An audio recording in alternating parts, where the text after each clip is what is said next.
आज भी दुनिया भर से लाखों लोग पिरामिड्स को देखने के लिए आते हैं। आप में से, हम में से हर किसी ने पिरामिड्स के बारे में कभी ना कभी तो सुना होगा। आपने कई सारी फिल्मों में देखा होगा कि पिरामिड्स दिखाए जाते हैं और पिरामिड्स को लेकर अलग-अलग तरह की थ्योरीज बनाई जाती है। पिरामिड्स हमेशा से ही फिल्म मेकर्स और इतिहासकारों के लिए सबसे रहस्यमय विषय रहे हैं, चाहे वो हॉलीवुड की मशहूर फिल्म द ममी जैसे फिल्में क्यों ना हो या हिस्ट्री चैनल्स की डॉक्यूमेंट्रीज। पिरामिड्स को लेकर कई तरह की थ्योरीज चलाती है या फिर बनाई जाती है, लेकिन इन सब के बीच सबसे बड़ा सवाल यही है कि आज से करीब 4,500 साल पहले बिना किसी आधुनिक क्रेन या बिना किसी मशीनरी के 2 से 3 टन भारी पत्थरों को इतनी ऊंचाई तक आखिर कैसे पहुंचाया गया।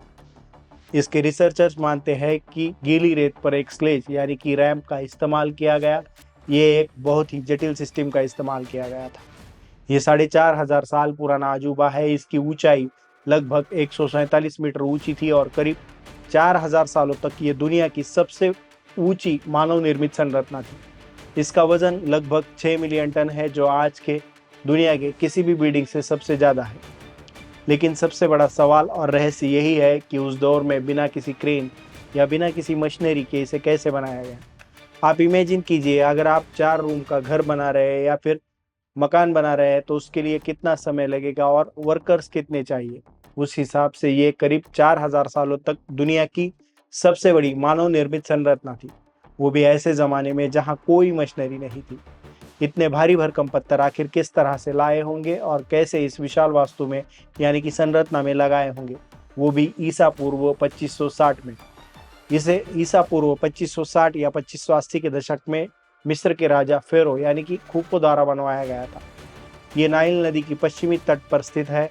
यहाँ 3 मुख्य पिरामिड है। पहला वाला खूफो का पिरामिड है, जो सबसे बड़ा है और जिसे हम the great pyramid of Giza भी कहते हैं।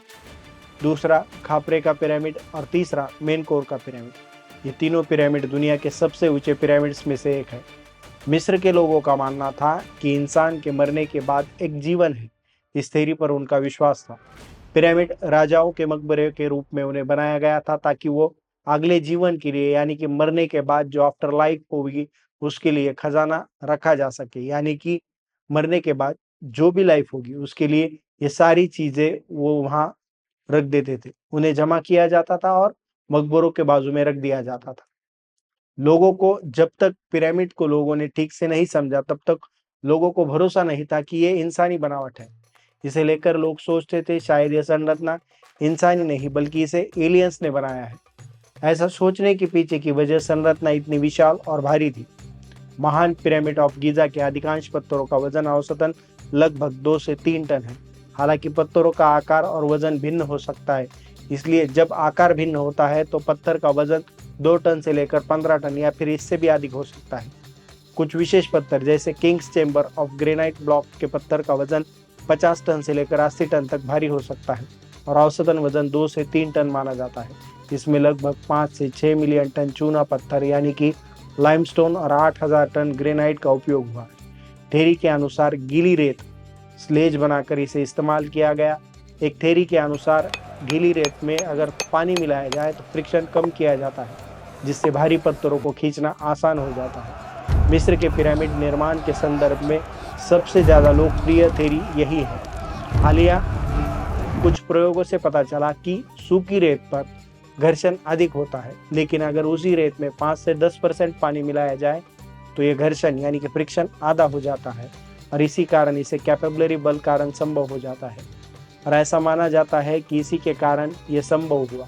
हालिया खोजों से रैंप्स और लीवर सिस्टम के सबूत मिले हैं, जिनका उपयोग पत्थरों को ऊंचाई तक ले जाने के लिए किया गया होगा। सटीक डिजाइन और पिरामिड की चारों दिशाएं यानी कि नॉर्थ, ईस्ट, साउथ और वेस्ट, ये अद्भुत सटीकता के साथ अलाइन है। इसके पीछे एटम इनवॉक्स के दौरान पड़ने वाली परछाई यानी कि सितारों की दिशा का ज्ञान होने की संभावना बताई जाती है। मिस्र के गीजा का महान पिरामिड मैग्नेटिक नॉर्थ की ओर लगभग बिल्कुल सटीक इशारा करता है। उस समय बिना कंपास के इतनी सटीकता हासिल करना आज भी इंजीनियर्स को हैरान कर देता है। अक्सर फिल्मी कहानियों में दिखाया जाता है कि अगर कोई इंसान पिरामिड के अंदर की कब्र को छेड़ता है तो उसे श्राप लग जाता है। असल में ये धारणा तब शुरू हो गई जब राजा तूतन खामेन की कब्र खोजने वाली टीम कुछ रहस्यमयी तरीकों से कुछ सदस्यों की मौत हो गई थी। हालांकि वैज्ञानिकों का मानना था कि ये सालों से बंद पड़े मकबरों में मौजूदा फंगस या फिर बैक्टीरिया के कारण हो सकता है। लेकिन आज के ज़माने में ये माना जाता है कि पिरामिड्स राजाओं द्वारा यानी कि फेरोज द्वारा मकबरे बनाए गए थे। लेकिन कुछ सालों तक थेरीज थी कि शायद ये पुराने ज़माने के पावर प्लांट थे या फिर खगोलीय गणना यानी कि एस्ट्रोनॉमी के लिए बनाए गए एक विशाल यंत्र थे। लेकिन ये पिरामिड मिस्र के राजा यानी कि इजिप्ट के गीज़ा में बने 3 सबसे बड़े पिरामिडों का इतिहास इन तीनों राजाओं से मिलता जुलता है। ये प्राचीन मिस्र के चौथे राजवंश के सबसे शक्तिशाली शासक थे। पहले शासक थे खुफू, खाफरे और मेनकोर। ये तीनों शासक, इनका क्रम और उनके द्वारा बनाए गए पिरामिड कुछ इस प्रकार के थे। पहला वाला खुफू, इन्होंने गीज़ा का पिरामिड बनवाया था, जो दुनिया के 7 अजूबों में से एक माना जाता है। खाफरे के पिरामिड के बाजू में प्रसिद्ध स्प्रिंग्स की मूर्ति भी है। इन्हें भी पिरामिड के पास स्थित है और माना जाता है कि इस मूर्ति का चेहरा और खाफरे का चेहरा मिलता जुलता है।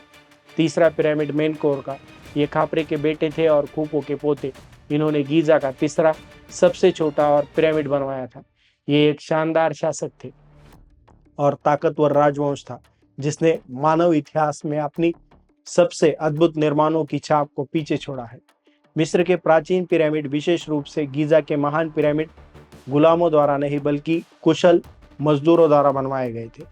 मजदूर स्थानीय मिस्रवासी थे जो भोजन, आवास और मेडिकल जैसी सुविधाओं के बदले में काम करते थे। मजदूरों की संख्या इन पिरामिड को निर्माण में लगभग 20 से 30 हजार मानी जाती है, जो पूर्णकालीन थे और मौसमी, दोनों तरह के मजदूर या कुशल वर्कर्स इन पिरामिड निर्माण के काम में थे। पुरातत्ववादियों को गीज़ा में मजदूरों के गांवों के अवशेष मिले हैं, जहां वे संगठित रूप से रहते थे। मजदूरों को भरपूर भोजन मिलता था, जैसे मांस, मछली और ब्रेड। प्रतिदिन हजारों पाउंड मांस व्यवस्था की जाती थी मजदूरों के लिए, और उनके कंकालों से पता चला कि उन्हें चोटें भी लगती थी, लेकिन उन पर उपचार भी उपलब्ध थे। खुफू के पिरामिड को विशेष रूप से माना जाता है कि लगभग 23 सालों में पूरा किया गया, जबकि पूरा गीज़ा का परिसर 3 पीढ़ियों में यानी कि करीब करीब 85 सालों में बनाया गया। पिरामिड चौथे राजवंश के समय यानी कि ईसा पूर्व 2580 से लेकर 2560 की शुरुआत में आसपास में बने, जब प्राचीन मिस्र अपने स्वर्ण युग में था। हेरोडोटस का कहना था कि 20 वर्ष की अवधि सटीक अनुमान हो सकता है, जिसमें लगभग 2 से 3 मिलियन पत्थर ब्लॉक लगाए जा सके। साकारा का स्टेप पिरामिड जो पहले बना, लेकिन पिरामिड निर्माण की शुरुआत इसी साकारा पिरामिड से हुई थी, लेकिन गीज़ा वाले पिरामिड सबसे प्रसिद्ध है। कुल मिलाकर पुराने राज्य का पिरामिड निर्माण का दौर कई शताब्दियों तक चला था। आपको ये वीडियो कैसी लगी? आप पिरामिड के बारे में अगर आप कुछ जानते हैं तो इस YouTube की कमेंट बॉक्स में कमेंट कीजिए। इस चैनल को सब्सक्राइब कीजिए। धन्यवाद।